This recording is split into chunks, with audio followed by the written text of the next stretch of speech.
Pemirsa, berita Banjarmasin kembali hadir menjumpai Pian hari ini. Kali ini Lone Ulun Zaldi Ariandi. Sejumlah berita aktual dan beberapa informasi menarik lainnya telah kami siapkan. Berikut berita utama hari ini.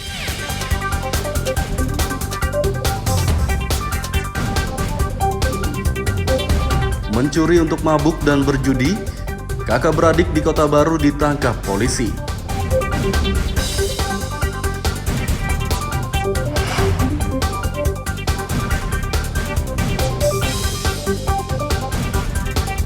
Mantan Kades Gadung Kabupaten Tapin korupsi dana desa 208 juta rupiah.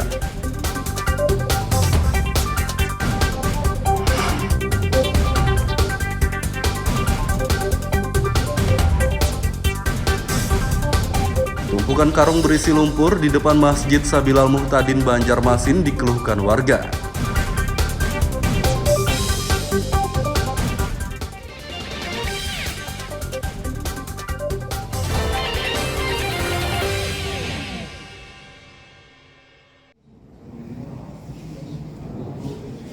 Dua pemuda kakak beradik di Kabupaten Kota Baru ditangkap karena mencuri. Pemuda berinisial A 29 tahun dan BA 21 tahun tersebut ditangkap Satreskrim Polres Kota Baru 7 Desember lalu. Mereka mencuri barang dari toko dan rumah sejak bulan Oktober 2022 lalu dengan total 16 TKP. Saat mencuri di toko, kakak beradik ini mengelabui penjaga toko dengan berpura-pura membeli. Sedangkan pencurian di rumah dilakukan ketika rumah tersebut sedang kosong atau ditinggal pergi penghuninya. Barang yang mereka curi selanjutnya dijual dan uangnya digunakan untuk membeli minuman keras dan bermain judi. Berdasarkan laporan polisi tanggal 5 Desember 2022 terkait adanya kejadian masyarakat yang rumahnya dicuri, ya, beberapa barang bukti alhamdulillah bisa terkumpul semua, baik itu tabung tas maupun TV oleh kedua pelaku ini. Selisih 2 hari berhasil tim Macan Bamega mengungkap dan menangkap 2 pelaku ini. Para pelaku disangkakan dengan pasal 363 ayat 1, 4 dan 5 KUHP, yaitu pencurian pemberatan dengan ancaman hukuman 9 tahun. Kakak beradik ini akan dikenai pasal 363 KUHP tentang pencurian dengan ancaman 9 tahun penjara. Dari Kota Baru, Lutfi Darlan dan Fauji Rahman melaporkan.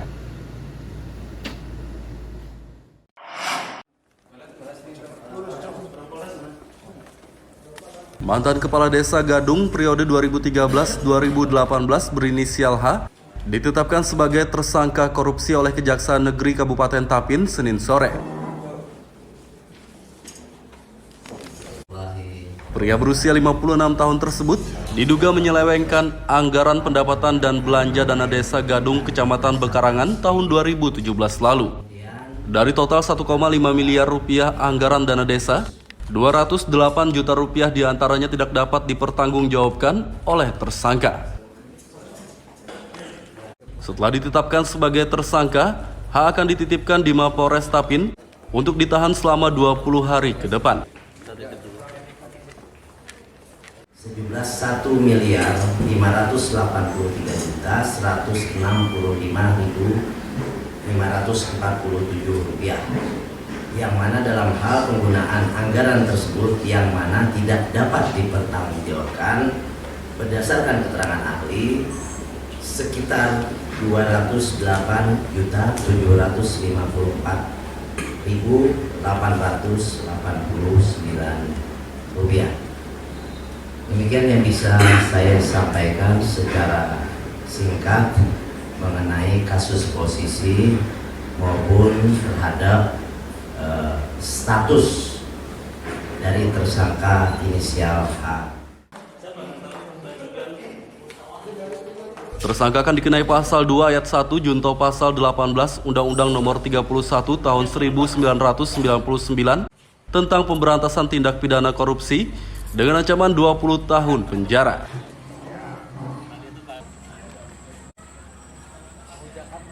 Dari Kabupaten Tapin, Lutfi Darlan dan Abdillah melaporkan.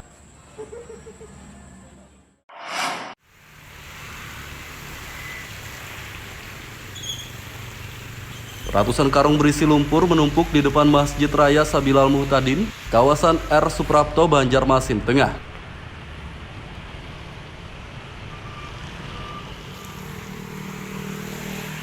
Tumpukan karung di trotoar depan masjid ini dikeluhkan warga karena mengganggu kenyamanan. Seorang warga Sultoni mengatakan, karung berisi lumpur tersebut menumpuk sejak beberapa hari lalu. Kalau itu dipandang mata ya nggak sedap apa ya, harusnya ya bersih untuk perjalanan kita ini. Ini setahu pian sejak berapa hari sudah, Pak? Nah, kalau saya ini bukan warga sini, Pak, tapi kemarin tuh waktu lewat sini sudah ada gitu tumpukan kayak gini. Kan kami 3 hari nih di sini, kemarin sudah ada. Berarti merasa terganggu berjalan kaki, Pak lah? Ya sangat terganggu sekali, ya kurang apa ya? Ya kalau dalam kita lihat tuh kurang bagus ya gitu. Nah, untuk baunya sendiri adalah Pak, cuman Pak. Kalau baunya ya enggak sih, kan kita lewat aja gitu. Cuman kalau tumpukan kayak gini ya kalau di zaman kita enggak Nggak enak aja Pak dilihat, Pak lah. Ratusan karung berisi lumpur ini merupakan hasil pengerukan sungai yang mengelilingi Masjid Sabilal Muhtadin. Pengerukan sungai tersebut dikerjakan Dinas PUPR Banjarmasin sejak beberapa hari lalu. Dari Banjarmasin, Lutfi Darlan dan Fudail melaporkan.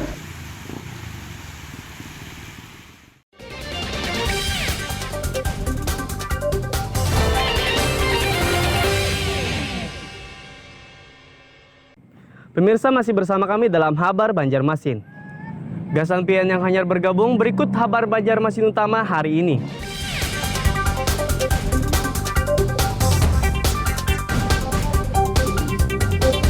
Mencuri untuk mabuk dan berjudi, kakak beradik di Kota Baru ditangkap polisi.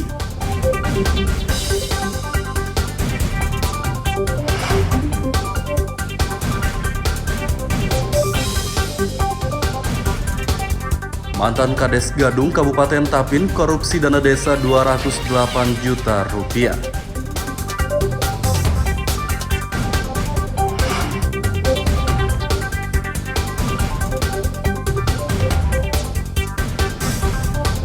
Tumpukan karung berisi lumpur di depan Masjid Sabilal Muhtadin Banjarmasin dikeluhkan warga.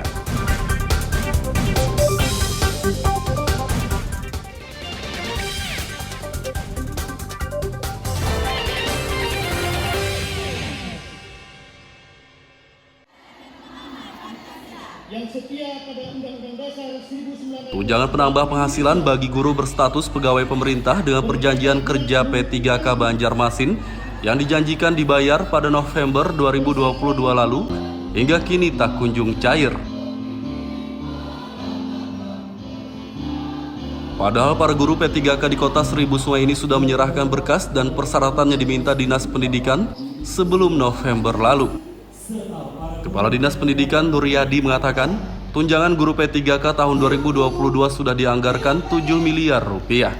Namun tunjangan itu tidak bisa dicairkan karena belum disetujui Kementerian Dalam Negeri Kemendagri.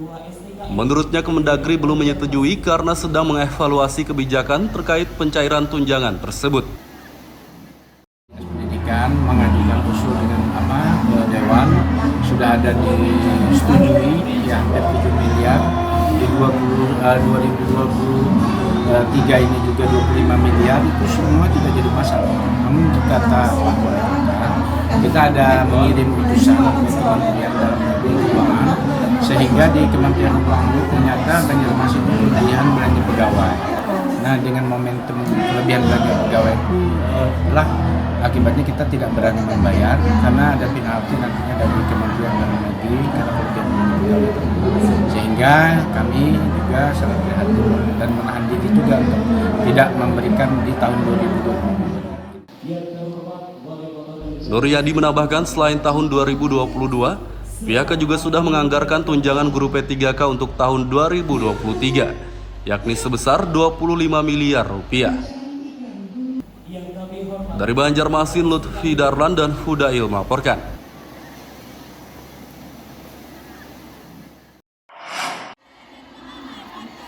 Yang setia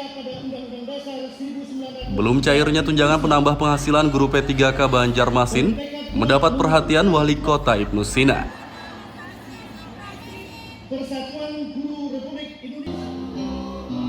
Ibnu Sina mengatakan banyak guru P3K yang mengadu kepadanya tentang macetnya tunjangan tersebut. Namun ia tidak bisa berbuat apa-apa karena jika mencairkan tunjangan tersebut tanpa persetujuan Kemendagri akan terkena penalti.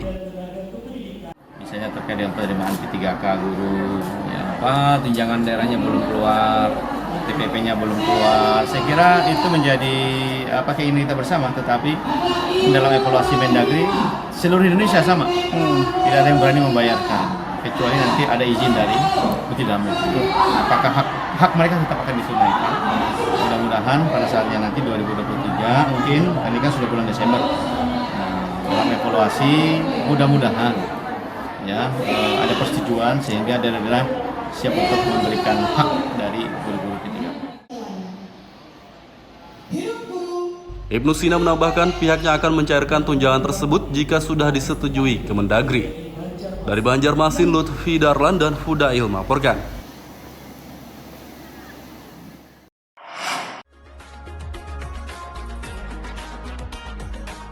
Kerusakan hutan mangrove di Kalimantan Selatan menjadi persoalan serius bagi pemerintah setempat. Berdasarkan kajian dan penelitian yang dilakukan Dinas Lingkungan Hidup dan sejumlah akademisi, kerusakan hutan mangrove di Kalsel mencapai 48,5% dari 77.000 hektar. Rusaknya hutan mangrove disebabkan aktivitas perambahan liar, pembangunan industri, dan yang lainnya. Rencananya hutan mangrove yang rusak di Kalsel akan dipulihkan dengan cara penanaman ulang. Jumlah mangrove kita itu ada sekitar 77.000 hektar, artinya setengah dari hasil selisih dua data tadi. Kemudian dari kondisi tersebut kita menemukan fakta-fakta bahwa ada sekitar 43,93 yang masih bagus, kemudian yang sekitar 48,5% itu sudah ada aktivitas perambahan, terutama untuk perikanan, kemudian pelabuhan, kemudian perkebunan, permukiman, industri. Kemudian yang betul-betul rusak berat itu sudah terkonversi hampir semua, itu ada sekitar ada 8%. Kita perlu identifikasi dan inventarisasi kawasan mangrove terlebih dahulu. Kemudian nanti kita akan melanjutkan kajian ini ke kajian lebih lanjut sehingga kita bisa mengetahui metode apa untuk restorasi mangrove yang terbaik, kawasan mana saja yang bisa digunakan. Jadi kita zonasi penggunaan kawasan mangrove itu untuk apa saja, apakah untuk kawasan ekowisata atau untuk kawasan lindung, itu kita petakan di kajian selanjutnya, bahkan kapan menanam dan jenis tanaman apa, mangrove apa yang ditanam, itu perlu kita kaji lebih lanjut. Tujuannya supaya restorasi lahan mangrove ini bisa berjalan dengan tepat. Jadi tidak sia-sia upaya dari pemerintah daerah maupun stakeholder lainnya. Sebelum ditanami ulang, hutan mangrove yang rusak akan dikaji kembali untuk menentukan jenis mangrove yang akan ditanam di lahan tersebut.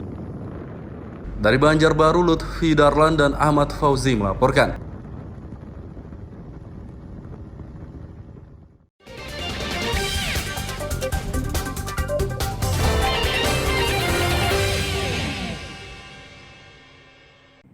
Pemirsa masih bersama kami dalam Habar Banjarmasin. Gasan pian yang hanyar bergabung, berikut Habar Banjarmasin utama hari ini.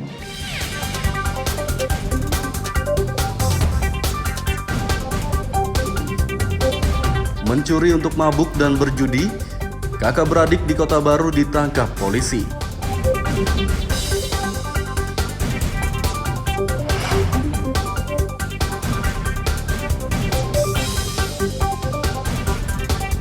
Mantan Kades Gadung Kabupaten Tapin korupsi dana desa 208 juta rupiah.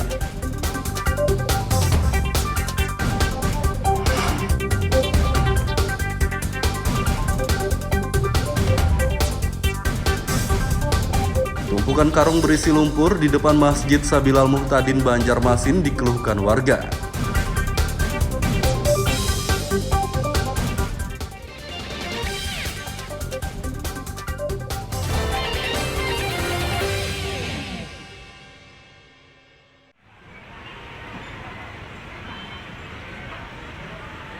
Pemerintah Banjarmasin berupaya meningkatkan pendapatan asli daerah PAD tahun 2023 mendatang.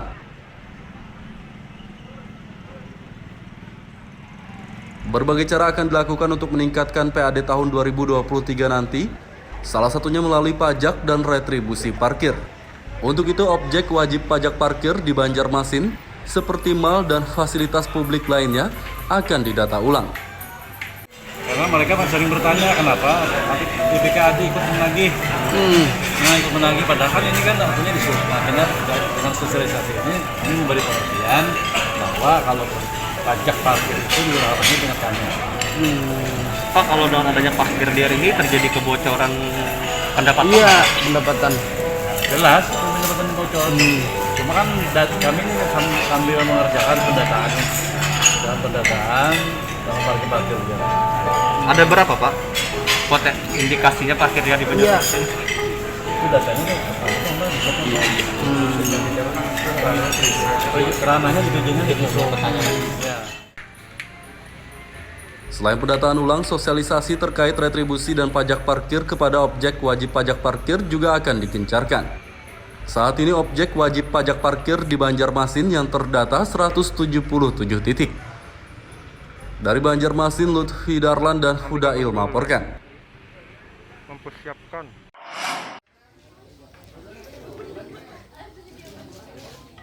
Sejumlah rumah tidak layak huni di Kabupaten Batola direnovasi oleh prajurit TNI setempat.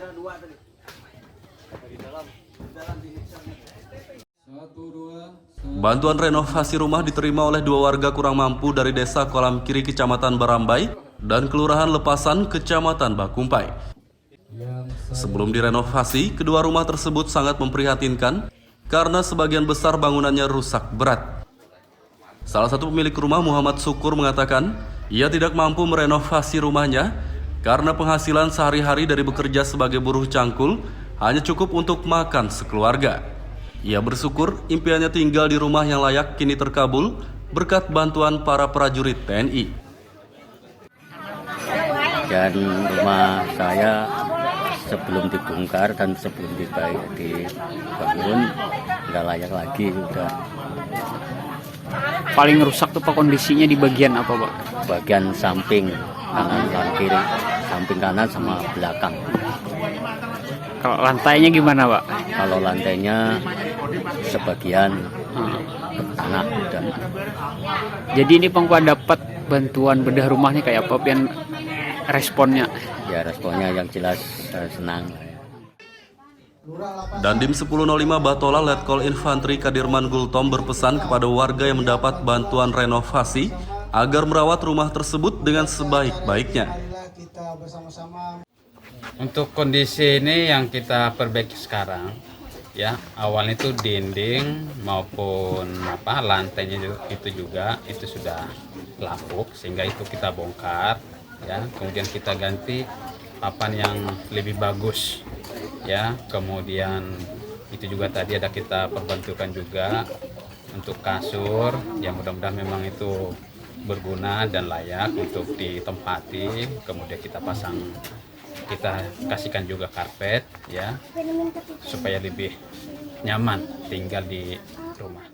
Tugas kami Kodim 1005. Bantuan renovasi rumah untuk warga kurang mampu ini merupakan program Babinsa Masuk Dapur sekaligus menyambut HUT ke-61 Korem 101 Antasari. Dari Kabupaten Batola, Lutfi Darlan dan Ibrahim melaporkan.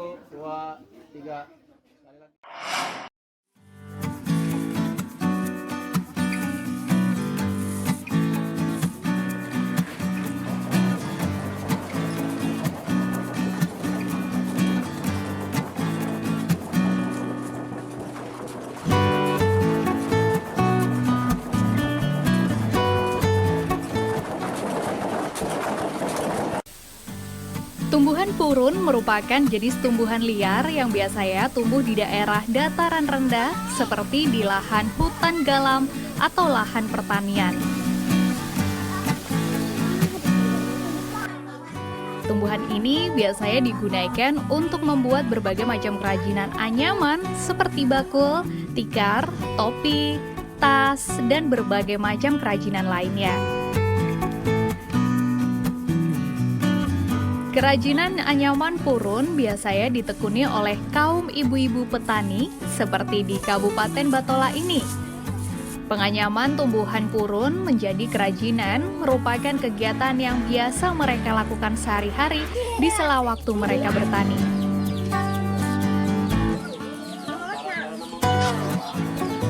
Nah, selain sebagai pengisi waktu senggang dalam bertani, menganyam kerajinan purun ini juga menambah penghasilan mereka. Untuk membuat kerajinan anyaman purun terlebih dahulu dijemur hingga kering dan layu, sehingga tidak mengandung kadar air lagi di dalamnya. Kemudian purun dipilah sesuai ukuran, baik besar dan panjangnya yang berbeda-beda. Setelah dipilih, purun selanjutnya diikat. Kemudian ditumbuk menggunakan mesin tumbuk atau bisa juga secara manual dengan menggunakan kayu.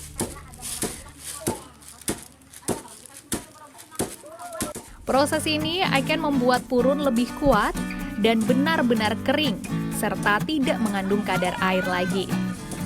Sementara untuk menganyam kerajinan purun, para pengrajin menyatukan beberapa helai purun dengan pola-pola anyaman dan terus disambung hingga kerajinan selesai. Biasanya purun dibuat menjadi topi, tas, dompet, karpet tradisional, dan yang lain.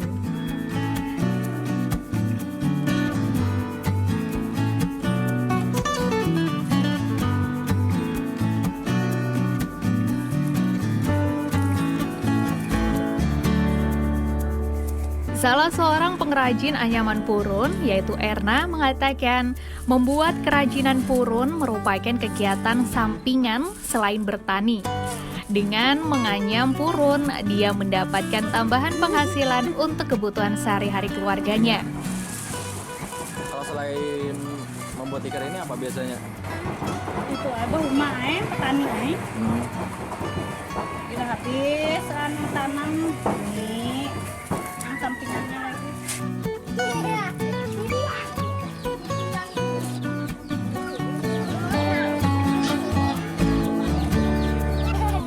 Kegiatan ini juga didukung oleh pihak desa setempat. Menurut Kepala Desa Sungai Raya, Amar Jadi, mengatakan agar bahan baku kerajinan purun tetap tersedia, pihaknya telah menyisihkan dana desa untuk budidaya tumbuhan purun. Budidaya purun ini tetap kami kembangkan, yaitu dengan cara salah satunya untuk permodalan kami sisihkan untuk kegiatan di bidang BUMDes. Jadi dana itu kami ambilkan untuk budidaya purun ini dan dianggarkan untuk di dana desa. Selain sebagai penambah penghasilan bagi para petani di sela waktu mereka, nah, menganyam kerajinan purun ini juga merupakan kearifan lokal yang sudah turun-temurun dilakukan sejak zaman dahulu. Muhammad Lutfi Darlan melaporkan dari Batola, Kalimantan Selatan.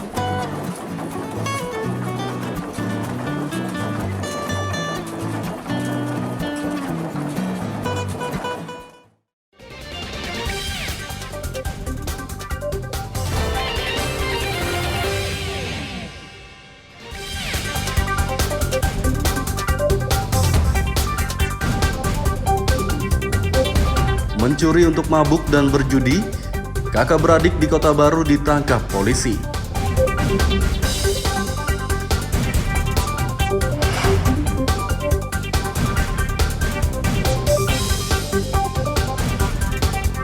Mantan Kades Gadung Kabupaten Tapin korupsi dana desa 208 juta rupiah.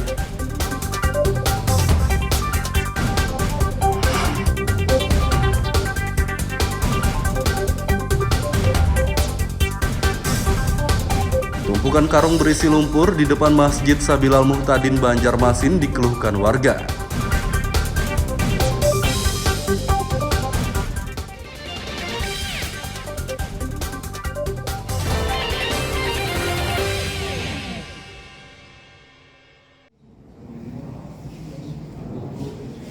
Dua pemuda kakak beradik di Kabupaten Kota Baru ditangkap karena mencuri.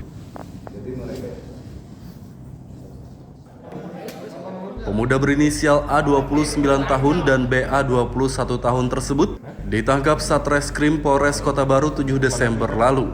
Mereka mencuri barang dari toko dan rumah sejak bulan Oktober 2022 lalu dengan total 16 TKP. Saat mencuri di toko, kakak beradik ini mengelabui penjaga toko dengan berpura-pura membeli. Sedangkan pencurian di rumah dilakukan ketika rumah tersebut sedang kosong atau ditinggal pergi penghuninya. Barang yang mereka curi selanjutnya dijual dan uangnya digunakan untuk membeli minuman keras dan bermain judi. Berdasarkan laporan polisi tanggal 5 Desember 2022 terkait adanya kejadian masyarakat yang rumahnya dicuri. Ya, beberapa barang bukti alhamdulillah bisa terkumpul semua, baik itu tabung gas maupun TV oleh kedua pelaku ini. Selisih 2 hari berhasil tim Macan Barmega mengungkap dan menangkap 2 pelaku ini. Para pelaku disangkakan dengan pasal 363 ayat 1, 4 dan 5 KUHP, yaitu pencurian pemberatan dengan ancaman hukuman 9 tahun. Kakak beradik ini akan dikenai pasal 363 KUHP tentang pencurian dengan ancaman 9 tahun penjara. Dari Kota Baru, Lutfi Darlan dan Fauji Rahman melaporkan.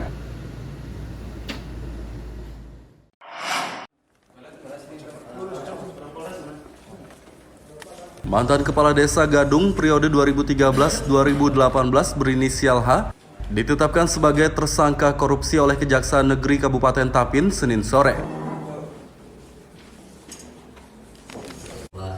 Pria berusia 56 tahun tersebut diduga menyelewengkan anggaran pendapatan dan belanja dana desa Gadung, Kecamatan Bekarangan tahun 2017 lalu. Dari total 1,5 miliar rupiah anggaran dana desa, 208 juta rupiah diantaranya tidak dapat dipertanggungjawabkan oleh tersangka. Setelah ditetapkan sebagai tersangka, H akan dititipkan di Mapolres Tapin untuk ditahan selama 20 hari ke depan.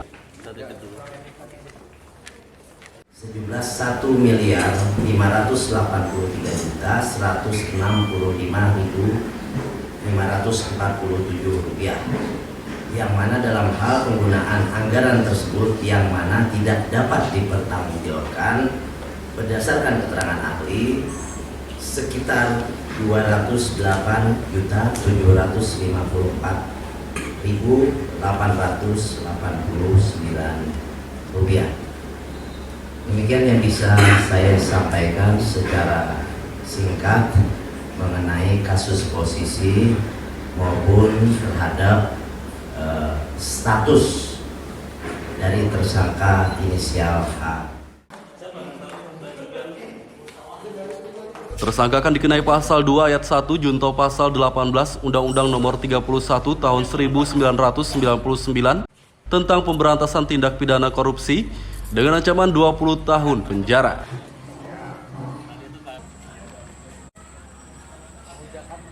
Dari Kabupaten Tapin, Lutfi Darlan dan Abdillah melaporkan.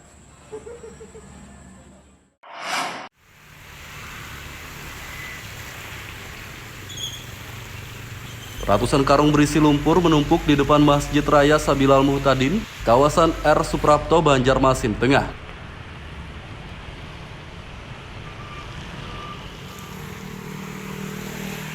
Tumpukan karung di trotoar depan masjid ini dikeluhkan warga karena mengganggu kenyamanan.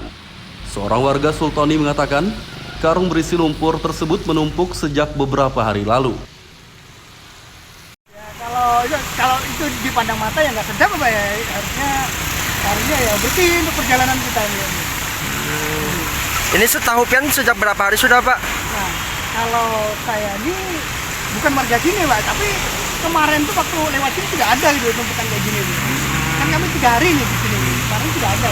Berarti merasa terganggu berjalan kaki, Pak lah? Ya sangat terganggu sekali, ya kurang apa ya? Ya kalau dalam kita lihat tuh kurang bagus ya gitu. Nah, untuk baunya sendiri adalah Pak, cuman Pak?